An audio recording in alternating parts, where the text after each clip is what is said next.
నమస్కారం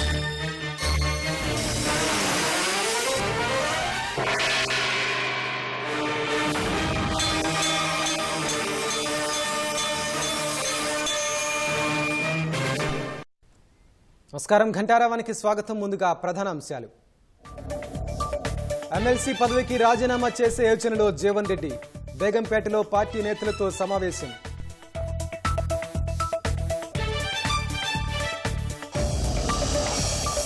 ఎనిమిది ప్రధాన డిమాండ్లతో కొనసాగుతున్న జోడాల సమ్మె. సమస్యలు పరిష్కరించే వరకు పోరాటం ఆగదని స్పష్టీకరణ.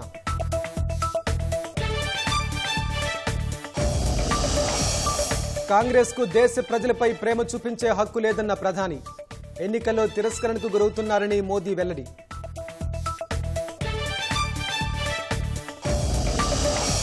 నిరవధిక నిరాహార దీక్షతో క్షీణించిన ఢిల్లీ మంత్రి అతిషి ఆరోగ్యం. మంచినీటి కొరతపై కేంద్రం జోక్యం చేసుకోవాలని డిమాండ్.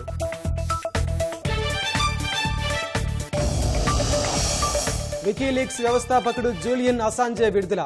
యుఎస్ రక్షణ పత్రాల బహిర్గతం కేసులో నేరాంగీకరణతో బెయిల్ మంజూరు.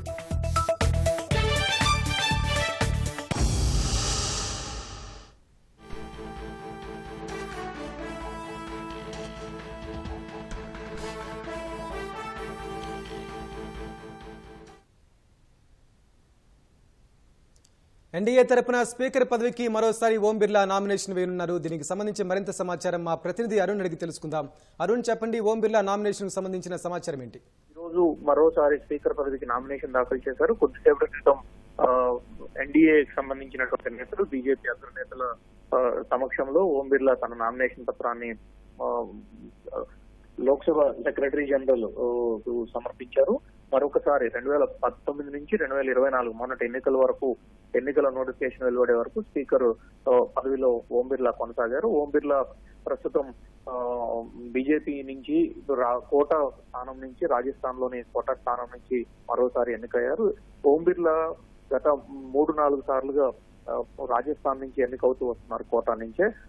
2019 నుంచి 2024 వరకు, అంటే మొన్నటి ఎన్నికల వరకు స్పీకర్ గా వ్యవహరించినటువంటి ఓం బిర్లా చాలా సమర్థంగా నిర్వహించారని, అదే సందర్భంలో పార్టీలో సీనియర్ నేతగా ఉన్నారు, పూర్తి స్థాయిలో అనుభవం ఉంది. ప్రస్తుతం జరిగేటువంటి లోక్సభ వ్యవహారాలు, లోక్సభ కార్యకలాపాలన్నింటిలో అధికార పక్షానికి సంబంధించినటువంటి కొంత ఇబ్బందికరమైన పరిస్థితి ఉంది. ఎన్డీఏకి పూర్తి స్థాయి మెజారిటీ వ్యవహారాలు, ఇతర వీటితో పాటు మరోవైపు అపోజిషన్ కి సంబంధించి, ప్రతిపక్షాలకు సంబంధించినటువంటి వ్యవహారంలో వారికి బలం పెరగడంతో కొంత ఇబ్బందికరమైనటువంటి పరిస్థితులు ఉండేటువంటి నేపథ్యంలో ఓం బిర్లాను బీజేపీ అగ్రనాయకత్వం మరొకసారి స్పీకర్ పదవిలో కూర్చోబెట్టాలని చెప్పి నిర్ణయించింది. అందుకు అనుగుణంగానే గత 2 రోజులుగా పలు దఫాలుగా చర్చలు జరిపింది. పలువురు బీజేపీకి సంబంధించినటువంటి సీనియర్ నేతలు ఉన్నప్పటికీ ఓం బిర్లాకే ఈ మరొకసారి అవకాశం కల్పించాలని చెప్పి బీజేపీ అధిష్టానం నిర్ణయించడంతో పాటు అందుకు తగిన విధంగానే నిన్న ఈ రోజు నామినేషన్లు దాఖలు చేయాల్సినటువంటి పరిస్థితి నేపథ్యంలో నిన్న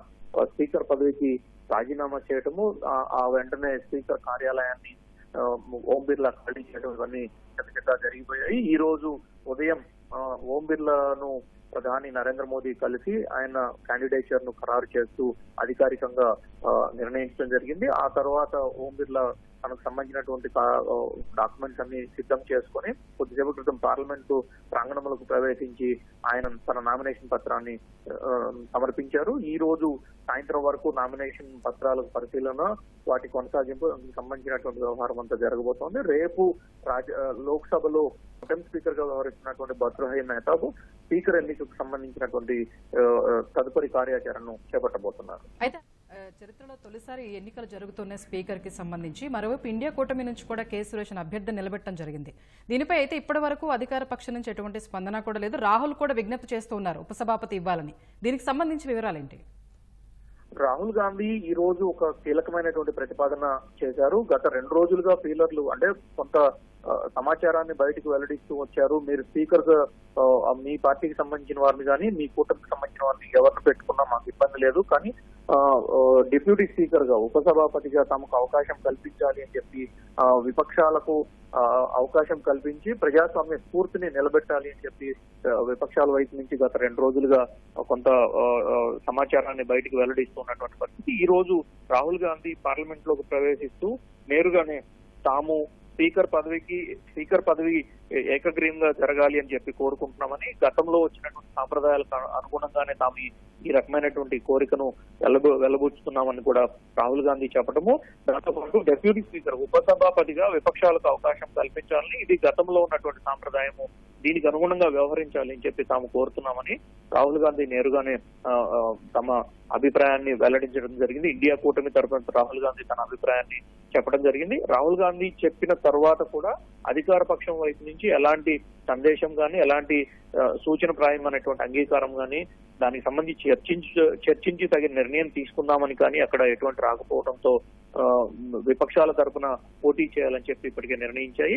తాము చెప్పాలనుకున్నటువంటి విషయాన్ని లోక్సభలో సీనియర్ నేతగా ఉన్నటువంటి రాజ్నాథ్ సింగ్ కు తాము సందేశాన్ని పంపించామని, కానీ ఇప్పటి వరకు ఎటువంటి సంకేతాలు రాకపోవడంతో సమయం మించిపోతుంది కాబట్టి తాము తమ అభ్యర్థిని నిలబెడుతున్నట్లుగా రాహుల్ గాంధీ, అదే సందర్భంలో కేసీ వేణుగోపాల్ ఇరువురు నేతలు స్పష్టం చేయడము, ఆ తదుపరి సీనియర్ నేతగా ఇప్పటికీ 8 సార్లు లోక్సభకు వరుసగా ఎంపికవుతూ వస్తున్నటువంటి కేరళ ఎంపీ కొడిక్కన్ సురేష్ ను స్పీకర్ పదవికి నిలబెడుతూ నామినేషన్ పత్రాలు దాఖలు చేసినట్లుగా కాంగ్రెస్ పార్టీ ప్రకటించింది.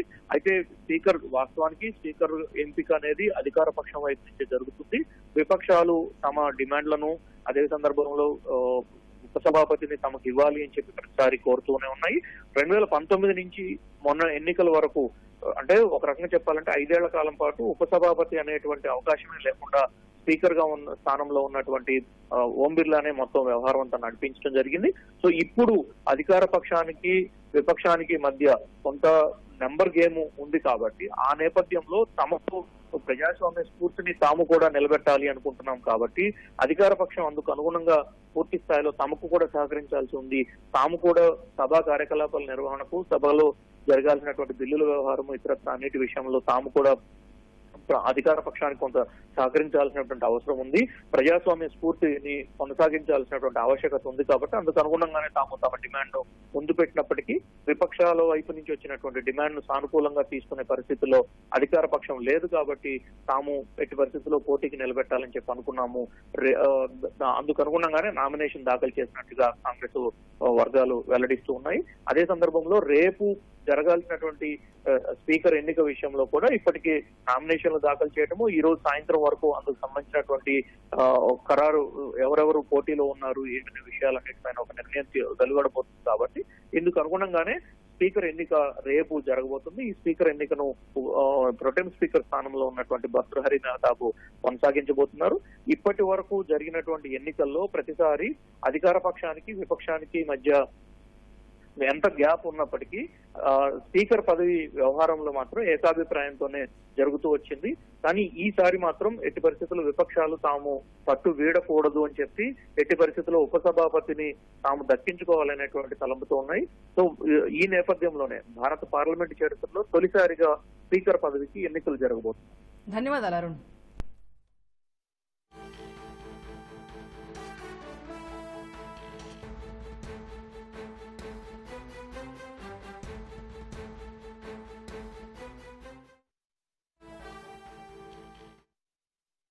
अखबार में लिखा है कि प्रधानमंत्री ने कहा है कि ऑपोजिशन को कंस्ट्रक्टिवली सरकार के साथ कोऑपरेट करना चाहिए.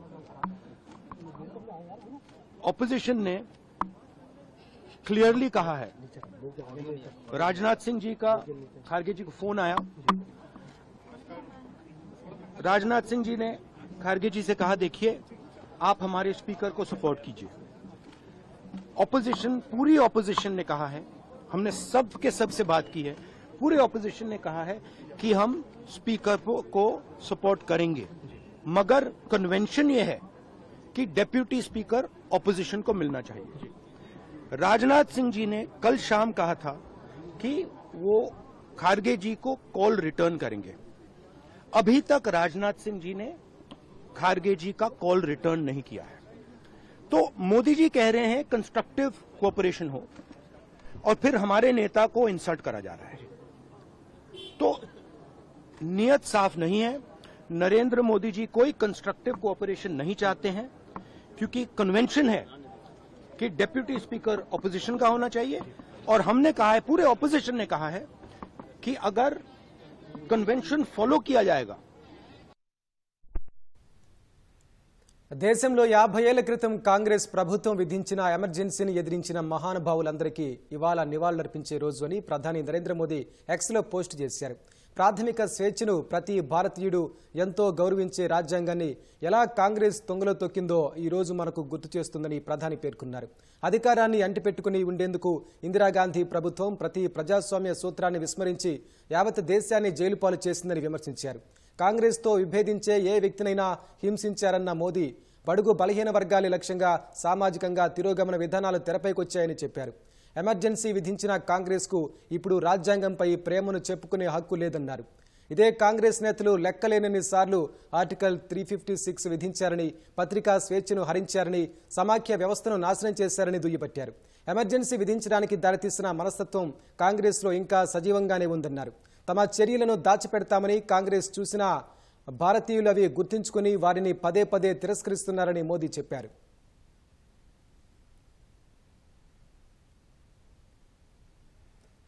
ఢిల్లీ నీటి వనరుల శాఖ మంత్రి అతిశీ ఆరోగ్యం క్షీణించడంతో ఆమెను ఆసుపత్రికి తరలించారు.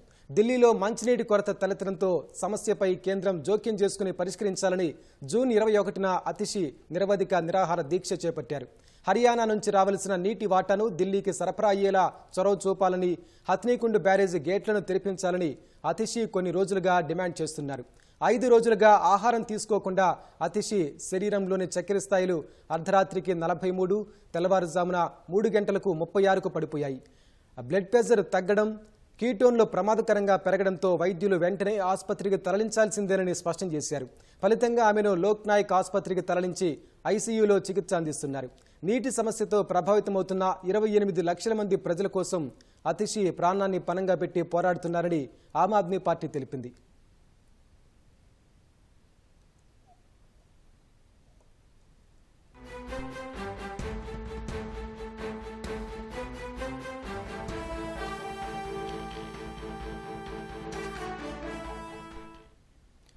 తాజా అంశం చూస్తున్నాం. కాంగ్రెస్ లోకి డాక్టర్ సంజయ్ ను చేర్చుకోవడంతో తీవ్ర అసహనంతో ఉన్న జీవన్ రెడ్డి ఎమ్మెల్సీ పదవికి రాజీనామా చేసే యోచనలో ఉన్నారు.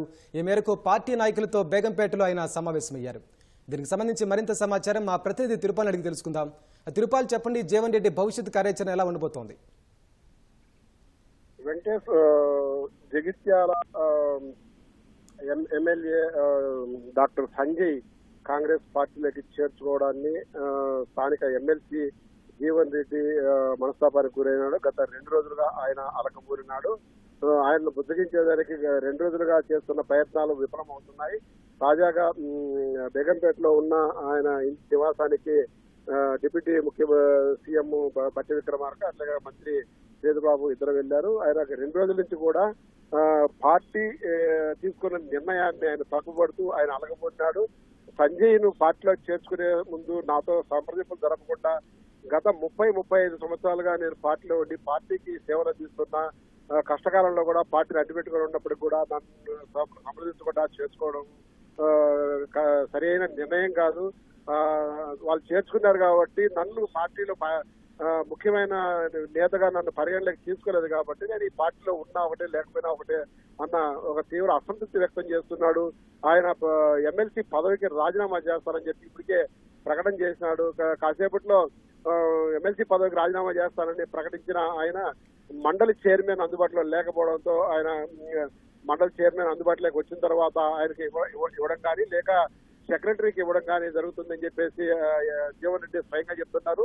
అయితే కొద్దిసేపటి కిందటే అదే నిన్న జగిత్యాలకు వెళ్లిన మంత్రి శ్రీధర్బాబు అట్లాగే ప్రభుత్వ విప్పులు కూడా ఆయన్ను బుద్ధగించడానికి చాలా ప్రయత్నం చేశారు. అయినప్పటికీ కూడా ఆయన వాళ్ళ బుద్ధగింపులకు సంతృప్తి చెందలేదు. ఇప్పుడు ముఖ్యమంత్రి అదేవిధంగా పిసిసి అధ్యక్షుడు రేవంత్ రెడ్డితో పాటు ఏఐసిసి నాయకులు కూడా ఆదేశాల అనుసారము డిప్యూటీ సీఎం బట్టి విక్రమార్క ఆయన నివాసానికి చేరుకున్నారు. మంత్రి శ్రీధర్బాబు బట్టి విక్రమార్క ఇద్దరు జీవన్ రెడ్డితో సంప్రదింపులు జరుపుతున్నారు. వాళ్ళ చర్చలు సఫలమవుతాయా విఫలమవుతాయా అన్నది కాసేపు ఉంటే గానీ మనకు స్పష్టత రాదు. అయితే జీవన్ రెడ్డి అయితే ఒకే ఒక విధానంలో ఉన్నాడు. తాను పార్టీ అయితే మారనని చెప్పి స్పష్టం చేస్తున్నారు. రెండోది రాజీనామా చేసిన తర్వాత నేను క్షేత్రస్థాయిలో గ్రామాల్లో తిరుగుతాను, ప్రజల సేవలో ఉంటాను, సాధారణ కాంగ్రెస్ కార్యకర్తగా కొనసాగుతానని చెప్పి స్పష్టం చేస్తున్నారు. తనకు ఏ పార్టీ నుంచి పిలుపు రాలేదు, తాను ఏ పార్టీకి కూడా వెళ్ళడం లేదని చెప్పి కూడా స్పష్టం చేస్తున్నారు. ఈ నేపథ్యంలో ఆయనతో జరుపుతున్న చర్చలు ఏ విధంగా ముగుస్తాయో వేచి చూడాల్సింది. ధన్యవాదాలు తిరుపాల్.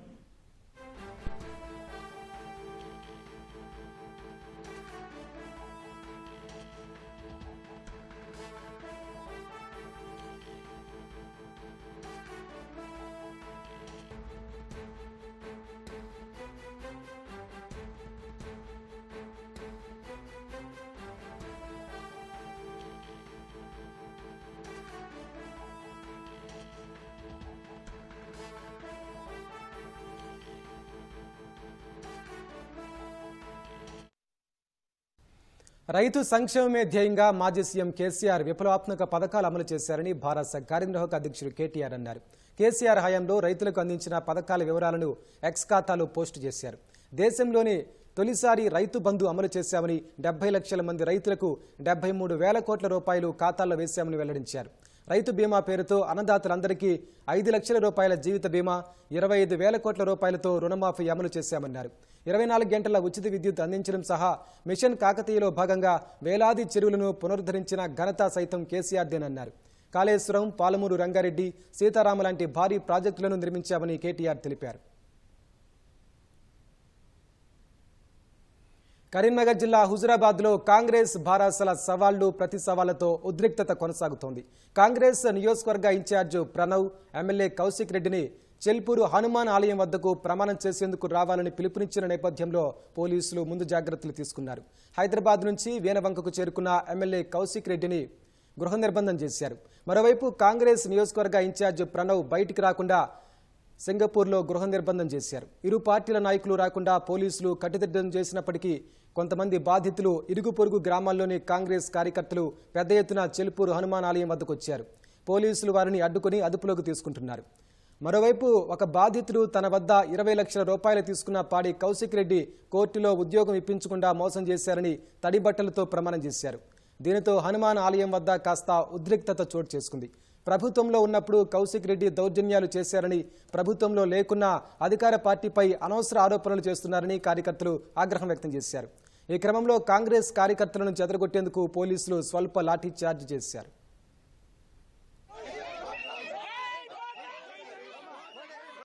రెడ్డి గారు నా దగ్గర కోర్టుల నౌకరు పెట్టిస్తా అని 20 లక్షలు తీసుకున్న మాట వాస్తవం. ఇవాళ ప్రమాణం చేయడానికి మేము రమ్మన్నాం, ఆయన రాలేదు. ఇవాళ మేము గుడికాడ సిద్ధంగా ఉన్నాం ప్రమాణం చేయడానికి. అందుకే గత 2 సంవత్సరాల కాలంగా ఆయనకు సవాల్ విసురుతున్నాను. ఏ రోజు సవాల్ స్వీకరించలే. కానీ మా మంత్రి గారి మీద అన్యాయంగా, అక్రమంగా, ఇలాంటి ఆధారాలు లేకుండా భూడే కుంభకోణంలో ఆరోపణలు చేస్తూ ప్రమాణం చేస్తావా హైదరాబాద్ రమ్మని చెప్పాడు. అంతకు ముందే మేము చెప్తున్నాం, మంగళవారం నాడు మా చెల్పూరు హనుమాన్ టెంపుల్ పవిత్రమైన టెంపుల్, నువ్వు రా అని చెప్పి సవాల్ విసిరాం. సవాల్ స్వీకరించినానంటే ఇప్పటివరకు రాలేదు. నేను ప్రమాణం చేయడానికి అనేస్తే సిద్ధంగా ఉన్నాం. సమస్యల పరిష్కారం కోరుతూ రాష్ట్ర వ్యాప్తంగా 2వ రోజు జూనియర్ వైద్యుల సమ్మె కొనసాగుతోంది. నిన్న వైద్యారోగ్య శాఖ మంత్రి దామోదర రాజనరసింహ డిఎంఏతో జరిపిన చర్చలు విఫలమవడంతో సమ్మె యథాతథంగా నిర్వహిస్తున్నారు. శిక్షణ భృతి సకాలంలో అందించడం సహా ఆసుపత్రుల్లో మౌలిక సదుపాయాల ఏర్పాటు, ఉస్మానియా ఆసుపత్రి కొత్త భవన నిర్మాణం వంటి 8 ప్రధాన డిమాండ్లను జోడాలు ప్రభుత్వం ముందుంచారు. కొన్ని సమస్యల పరిష్కారానికి మంత్రి సానుకూలంగా స్పందించినా మరికొన్నింటిపై స్పష్టత రాలేదు. అయితే ఆసుపత్రుల్లో ఇబ్బందులు రాకుండా చూడాలని వైద్యులను ప్రభుత్వం ఆదేశించింది. ప్రస్తుతం ఉస్మానియా ఆసుపత్రి వద్ద తాజా పరిస్థితిని మా ప్రతినిధి రమ్య అక్కడి నుంచి ప్రత్యక్ష ప్రసారం అందిస్తారు. ఉస్మానియా ఆసుపత్రి వద్ద జూనియర్ వైద్యులు ఆందోళన బాటపట్టారు. ప్రస్తుతం మనం చూడొచ్చు 2వ రోజు కూడా సమ్మె కొనసాగుతున్నటువంటి పరిస్థితులు అయితే ఉన్నాయి. ఇప్పటివరకు ఉస్మానియా మెడికల్ కాలేజ్లో ఉండి సమ్మె కొనసాగించినటువంటి జూనియర్ వైద్యులు ఇప్పుడే ఉస్మానియా మెడికల్ కాలేజ్కి సైతం చేరారు. అయితే కొత్త భవనాన్ని నిర్మించడమే ప్రధానంగా తమ ఏదైతే అటు వాళ్ళకి సంబంధించిన స్టే ఫండ్లకు సంబంధించి గ్రీన్ ఛానల్ ఇవ్వడంతో పాటుగా ఉస్మానియాకి కొత్త భవంతి కూడా నిర్మించాలని వాళ్ళంతా డిమాండ్ చేస్తారు. అయితే మీరు ఇప్పటిదాకా మెడికల్ కాలేజ్లో ఉండి సమ్మె కొనసాగించారు. ఇప్పుడు ఉస్మానియాకి రావడానికి మీ ప్రధాన ఉద్దేశం ఏంటి?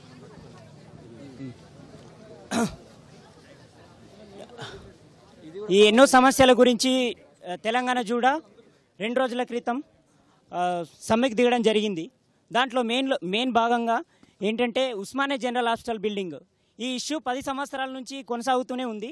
ఎన్నో చర్చలు జరిగినాయి, ఎన్నోసార్లు మేము విన్నపించాము. గవర్నమెంట్కి, అయ్యా మరి ఉస్మానియా జనరల్ హాస్పిటల్లో ఉన్న ప్రజలు, ఉస్మానియా జనరల్ హాస్పిటల్ ఉన్న పేషెంట్స్కి చాలా ఎఫెక్ట్ అవుతుంది. చాలామంది ప్రజలు వాళ్ళ ప్రాణాలకు ముప్పు ఉంది. ఎంతోమంది ప్రాణాలు ఇక్కడికి వచ్చిన తర్వాత కూడా కోల్పోతున్నారు. మరి దీన్ని వెంటగానే మరమ్మతు అన్న చేయించండి, లేకపోతే కొత్త బిల్డింగ్ అన్న కట్టండి అని అంటే ఇప్పటికి కూడా ఒక్క స్టెప్ కూడా ముందటికేసింది లేదు. ఒక్కసారి నేను చెప్తాను, ఓపీ బిల్డింగ్ చూస్తే ఓపీ బిల్డింగ్లో ఒక పేషెంట్ ఏఎంసీ ఉంటుంది, ఏఎంసీ ఉంటుంది, ఏఎస్సీ ఉంటుంది, అంటే మెడికల్ సర్జికల్ ఎమర్జెన్సీస్ ఉంటాయి. ఇప్పుడు ఒక పేషెంట్ మా దగ్గరికి వస్తుంటే మేము సేవ్ చేయాలి అంటే, ఒక యంగ్ పేషెంట్ ఉంటాడు, మాకు సేవ్ చేయాలన్న ఆలోచన ఉంటుంది. మేము ఒక 4 డాక్టర్లు ఉంటాము. సేవ్ చేయాలన్నా కానీ మాకు ఒక బెడ్ లేదు, ఒక స్పేస్ లేదు, వాడికి ఒక వెంటిలేటర్ లేదు. ఎట్లా సేవ్ చేస్తాము? ఇంతమంది డాక్టర్లు ఉన్నా కానీ ఏం ఉపయోగం లేకుండా అయిపోయింది. అంటే మా కళ్ళ ముందు ఇప్పుడు నాకు ఫెసిలిటీస్ లేకపోయినా, నాకు వాష్రూమ్ లేకపోయినా, పడుకోవడానికి నాకు స్పేస్ లేకపోయినా నేను సహించగలేమో, కానీ ఒక మానవుడిగా నేను ఒక పేషెంట్ ప్రాణం నా ముందట నేను ఏం చేయలేకపోతున్నాను, నాకు ఒక రిసోర్సెస్ లేవు, ఇక్కడ నేను ఫెసిలిటీస్ లేవు అని అన్నప్పుడు ఎంత బాధాకరంగా ఉంటుంది. ఆ బాధని నేను తెలుపుకోవడానికి నేను ఇక్కడికి వచ్చి ప్రెస్ ముందు నేను గవర్నమెంట్కి తెలియజేస్తున్నాను. ఈ సమ్మె దిగింది. ఉస్మానియా జనరల్ హాస్పిటల్ బిల్డింగ్ కొత్త బిల్డింగ్ వచ్చేంత వరకు ఈ సమ్మెని విరమించేది లేదు. ఈ సమ్మెని ఎంత తీవ్ర స్థాయికైనా తీసుకెళ్తామని చెప్పేసి మేము ప్రెస్ ముఖాన గవర్నమెంట్కి తెలియజేస్తున్నాను. మేడం, అయితే మీరు ఇంకా ఇప్పటి వరకు కూడా అంటే స్టైఫండ్ గ్రీన్ ఛానల్ గురించి అడుగుతున్నారు. స్టైఫండ్ గ్రీన్ ఛానల్లో స్టైఫండ్స్ ఇవ్వాలని చెప్పేసి మీరు అడుగుతూ ఉన్నారు. సో దానికి సంబంధించి ఏమడుగుతున్నారు? అండ్ ఉస్మానియాకి సంబంధించి ప్రధానంగా కొత్త బిల్డింగ్ మాత్రమేనా, ఇంకేమైనా డిమాండ్స్ ఉన్నాయా? ఉస్మానియా జనరల్ హాస్పిటల్ వీలైనంత తొందరగానే కట్టమని ప్రభుత్వాన్ని మేము విన్నవించుకుంటున్నాము. ఎన్నో ఏళ్లుగా, ఇది 1 సంవత్సరం 2 సంవత్సరాలుగా, గత 7 సంవత్సరాల నుంచి ఈ హెరిటేజ్ బిల్డింగ్ అన్నది మూత పడిపోయింది. దానివల్ల ఆల్మోస్ట్ ఇక్కడ 1200 బెడ్స్ ఖాళీ అయ్యి అక్కడ ఓన్లీ ఒక చిన్న బిల్డింగ్, ఓన్లీ 100-200 పడకలు ఉన్న బిల్డింగ్ లో 1000 మంది పేషెంట్స్ ని అకామిడేట్ చేస్తే ఇన్ఫెక్షన్ రేట్ పెరుగుతుంది. ఇన్ఫెక్షన్ రేటే కాకుండా పేషెంట్ తో పాటు వచ్చిన అటెండెన్స్ కూడా రోగులా మారుతున్నారు. దానివల్ల మాకు చాలా ఇబ్బందిగా ఉంది. మాకు హాస్టల్ రూమ్స్ లేవు, మాకు ఇక్కడ సరైన డ్యూటీ రూమ్స్ లేవు, మెస్ లేదు. ఓకే, అవన్నీ సహించగలుగుతాం. మేము డాక్టర్ లాగా దిగింది ఎందుకు? పేషెంట్స్ కి మంచిగా వైద్యం చేయడానికి. అది చేయలేకపోతే అది ఇంకా మేము ఇక్కడ ఉండి కూడా మాకే ప్రయోజనం లేదు. గవర్నమెంట్ మేము ఒకటే కోరుకుంటున్నాం, ఉస్మానియా బిల్డింగ్ మీద వెంటనే చర్యలు తీసుకోవాలి. అంటే మాకు ఫౌండేషన్ స్టోన్ వేయాలి. ఎక్కడ కడుతున్నారో, ఎప్పుడు కడుతున్నారో చెప్పాలి మాకు. అండ్ ఇదేం పెద్ద డ్యామ్స్ అట్లాంటివి అడగట్లే కదా. మేము ప్రజలకు మెరుగైన వైద్యం అందించడానికి ఒక బిల్డింగ్ అడుగుతున్నాం. దానికి ఎందుకు ఇన్ని ఏళ్ళు డిస్కషన్ ఎందుకు అవుతుంది? మాకు తెలియాలి. విద్యా వైద్యం అన్నది ప్రభుత్వం యొక్క ప్రథమ కర్తవ్యం. సో దీన్ని వెంటనే మాకు స్పందించి దీని మీద ఏదైనా మాకు చెప్పాలని మేము ప్రభుత్వాన్ని విన్నవించుకోవడం జరుగుతుంది. ఇప్పటికే చర్చలు కూడా జరిగినాయి ప్రభుత్వంతో. నిన్న వీటికి సంబంధించి చర్చలు కూడా జరిగాయి. వాటి నుంచి ఎలాంటి స్పందన వచ్చింది? అంటే ఇక్కడ ఏంటంటే మాకు ఇది కాకుండా మాకు వేరే ప్లేసెస్లో తీసుకుంటారు అన్నారు. గోషా మహల్లో కానీ, చెంచల్గూడ జైల్ సైడ్ కానీ, ప్రింటింగ్ ప్రెస్ కానీ అక్కడ చూస్తున్నారు ల్యాండ్స్. ఇంకెన్ని రోజులు ఈ చర్చలే జరుగుతూ ఉంటాయి. చర్చలతోటి కాదు పని. ఫౌండేషన్ స్టోన్ పడాలి, మాకు అక్కడ ఫండ్స్ రిలీజ్ చేయాలి, కాంట్రాక్టర్స్ని అపాయింట్ చేయాలి, పని చేయాలి. ఇది ఏమి పెద్ద ఏంటంటే మేము డ్యామ్స్ అడగట్లేదు కదా, మేమేం మా లగ్జరీస్ అడగట్లేదు. పేద వైద్యులు, 100 సంవత్సరాల పురాణమైన హాస్పిటల్, తెలుగు రాష్ట్రాల నుంచి కానీ మొత్తం మన ఇండియా నుంచి కానీ వివిధ రాష్ట్రాల నుంచి ఇక్కడికి వచ్చి వైద్యం చేసుకుంటారు. వాళ్ళకు నమ్మకంతో వస్తారు. ఇక్కడ ఉస్మానియా వస్తే మన మంచిగా అయితే మన నమ్మకంతో వస్తారు. ఆ నమ్మకాన్ని ప్రభుత్వం కాపాడాలంటే ఉస్మానియా హాస్పిటల్ కావాలి. జై జూడా. విజిటింగ్ కోసం వచ్చారు, దాని ఉద్దేశం ఏంటి? మీరు ఇప్పుడు ఉస్మానియా మెడికల్ కాలేజ్ నుంచి ఇక్కడ దాకా వచ్చారు, ఈ బిల్డింగ్ ని విజిట్ చేస్తామంటున్నారు. ఈ బిల్డింగ్ ని, సో దాని ఉద్దేశం ఏంటి? అంటే మీరు హెరిటేజ్ బిల్డింగ్ ని ఉంచాలని కోరుతున్నారా, లేదంటే ఇక్కడే కొత్తగా కట్టాలంటున్నారా? హెరిటేజ్ బిల్డింగ్ అవన్నీ మాకు సంబంధం లేదు. మాకు హాస్పిటల్ కావాలి అంతే. ఎక్కడన్నా సరే మాకు హాస్పిటల్ కావాలి అంతే. ఇక్కడికి వచ్చేటువంటి వేలాది మంది రోగులకు నిత్యం సేవలు అందించాలంటే సరైన వసతులు లేకుండానే ఇబ్బందులు పడాల్సి వస్తుందని చెప్పేసి ఈ నేపథ్యంలోనే ఇక్కడ తప్పనిసరిగా ఉస్మానియా కొత్త బిల్డింగ్ వీలైనంత త్వరగా కట్టాలని చెప్పేసి దీనికి సంబంధించి ఫౌండేషన్ స్టోన్ వేసేంత వరకు కూడా తమ సమ్మె విరమించము అని చెప్పేసి జూడాల్ స్పష్టం చేస్తున్నారు. కెమెరా పర్సన్ బాలాజీతో రమ్య, ఈటీవీ న్యూస్, హైదరాబాద్. అక్రమంగా బంగారాన్ని తరలిస్తున్న ఓ ప్రయాణికుని శంషాబాద్ విమానాశ్రయంలో కస్టమ్స్ అధికారులు పట్టుకున్నారు. అబుదాబి నుంచి శంషాబాద్ విమానాశ్రయానికి వచ్చిన ప్రయాణికుడు తన మలద్వారంలో బంగారం దాచుకున్నారు. ఈ బంగారాన్ని అధికారులు గుర్తించకుండా సదరు ప్రయాణికుడు జాగ్రత్తలు తీసుకున్నాడు. అనుమానం వచ్చిన కస్టమ్స్ అధికారులు ప్రయాణికుడిని తనిఖీ చేశారు. మలద్వారంలో బంగారం ఉన్నట్లు గుర్తించారు. సుమారు 58,80,000 విలువ చేసే 806 గ్రాముల బంగారం ఉన్నట్లు తేల్చారు. పేస్ట్ రూపంలో ఉన్న బంగారాన్ని స్వాధీనం చేసుకున్న అధికారులు ప్రయాణికుడిని అదుపులోకి తీసుకుని కేసు నమోదు చేశారు. హైదరాబాద్ మధురానగర్ పరిధి ఎల్లారెడ్డిగూడలో 17 ఏళ్ల బాలిక ఆత్మహత్యకు పాల్పడింది. బాలిక పనిచేసే గిఫ్ట్ షాపు యజమాని మందలించడంతో బలవనన్నానికి పాల్పడినట్లు కుటుంబ సభ్యులు ఆరోపిస్తున్నారు. భద్రాచలానికి చెందిన జోష్నశ్రీ హైదరాబాద్లో స్టాఫ్ నర్సుగా పనిచేసే పిన్ని వద్ద ఉంటోంది. నెల రోజుల నుంచి అమీర్పేట లాల్ బంగ్లాలోని ఓ గిఫ్ట్ షాప్లో పనిచేస్తోంది. అయితే సరిగా పనిచేయట్లేదంటూ యజమానురాలు మందరించడంతో పాటు జోష్న తల్లికి ఫోన్ చేసి చెప్పింది. దీంతో మనస్తాపానికి గురైన జోష్న తనకు బతకాలని లేదంటూ పిన్ని స్వరూప తల్లి రజనీకి ఫోన్ చేసి చెప్పింది. నిన్న ఇంట్లో ఎవరూ లేని సమయంలో ఫ్యాన్కు ఉరేసుకుని ఆత్మహత్య చేసుకుంది. జోష్న పిన్ని పోలీసులకు ఇచ్చిన ఫిర్యాదులో యజమానురాలి పేరును కొట్టివేయడం అనుమానాలకు తావిస్తోంది. ఉన్నతాధికారులు తమకు న్యాయం చేయాలంటూ బాధిత కుటుంబ సభ్యులు వేడుకుంటున్నారు. సిద్దిపేట ముస్తాబాద్ చౌరస్తాలోని ఓ బార్లో ప్రమాదవశాత్తు అగ్ని ప్రమాదం చోటు చేసుకుంది. తొలుత భారీగా ఎగిసిపడిన మంటలతో పొగలు చుట్టుపక్కల ప్రాంతాలకు వ్యాప్తి చెందాయి. దీన్ని గమనించిన స్థానికులు వెంటనే అగ్నిమాపక సిబ్బందికి సమాచారం అందించారు. హుటాహుటిన సిబ్బంది అక్కడికి చేరుకుని మంటల్ని అదుపులోకి తెచ్చారు. ఎటువంటి ప్రాణ నష్టం లేకపోవడంతో స్థానికులు ఊపిరి పీల్చుకున్నారు. కానీ భారీగా ఆస్తి నష్టం జరిగిందని బార్ యజమాని అంచనా వేస్తున్నారు.